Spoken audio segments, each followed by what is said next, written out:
जनता की आवाज हरदोई में आपका स्वागत है। जनता की आवाज हरदोई में आपका स्वागत है। मैं सूरज कुमार। आज बात करते हैं हाल ही में हुए 5 राज्यों में चुनाव, जिसमें अफरा-तफरी का माहौल बना हुआ है, क्योंकि बीजेपी ने 3 राज्यों में प्रचंड बहुमत से अपनी सरकार बना ली है और इसमें सभी पार्टियों में अफरा-तफरी का माहौल बना हुआ है। आपको बताते चलें, बहुजन समाज पार्टी की प्रमुख मायावती और आज़ाद समाज पार्टी के चंद्रशेखर आज़ाद अनेक पार्टियों के साथ में गठबंधन किया और फिर भी मुकाम तक नहीं पहुंचे। भाजपा ने किसी के साथ भी गठबंधन नहीं किया और पूर्ण बहुमत की सरकार 3 राज्यों में बनाई। आपको बताते चलें, जो बहुजन समाज पार्टी थी, उसका जो ग्राफ है इस बार काफी गिरा हुआ है। आपको बताते चलें, बहुजन समाज पार्टी की मुखिया बहन कुमारी मायावती जी ने अपने भतीजे आकाश आनंद को इस चुनाव के मैदान में उतारा था, क्योंकि उन्होंने ही वहां पर जनसभाएं की। बहन जी ने भी 2-3 जनसभाएं की, लेकिन ग्राफ बहुजन समाज पार्टी का काफी गिर गया। आपको बताते चले, आजाद समाज पार्टी ने 28 सीटों पर बहुजन समाज पार्टी से आगे परफॉर्मेंस किया है। बहुजन समाज पार्टी 184 सीटों पर चुनाव लड़ी और 3,07,21,037 वोट जीती। उसके बाद में आजाद समाज पार्टी 48 सीटों पर चुनाव लड़ी।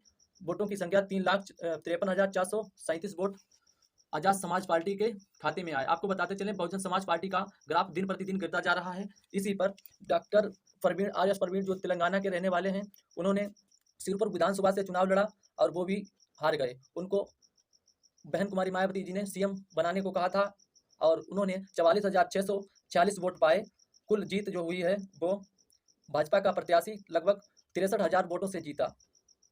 63,702 वोटों से भाजपा का प्रत्याशी राज्यों के विधानसभा चुनाव के रिजल्ट को देखते हुए बहन कुमारी मायावती जी ने ट्वीट किया, देश के 4 राज्यों में अभी हाल ही में हुए विधानसभा आम चुनाव के परिणाम एक पार्टी के पक्ष में एकतरफा होने से सभी लोगों का अचंभित व चिंतित होना स्वाभाविक है, क्योंकि चुनाव के पूरे माहौल को देखते हुए ऐसा विचित्र परिणाम लोगों के गले के नीचे उतर पाना बहुत मुश्किल है।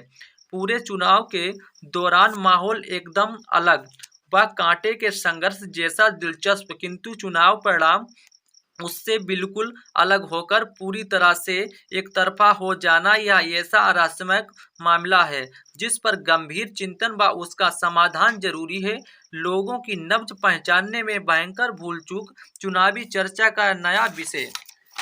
बीएसपी के सभी लोगों ने पूरे तन मन धन व दमदारी के साथ चुनाव लड़ा, जिसमें माहौल में नई जान आई, किंतु ऐसे अजूबे परिणाम से निराशा कतई नहीं होना है, बल्कि परम पूज्य डॉक्टर भीमराव अंबेडकर के संघर्षों से प्रेरणा लेकर आगे बढ़ने का प्रयास करते रहना है।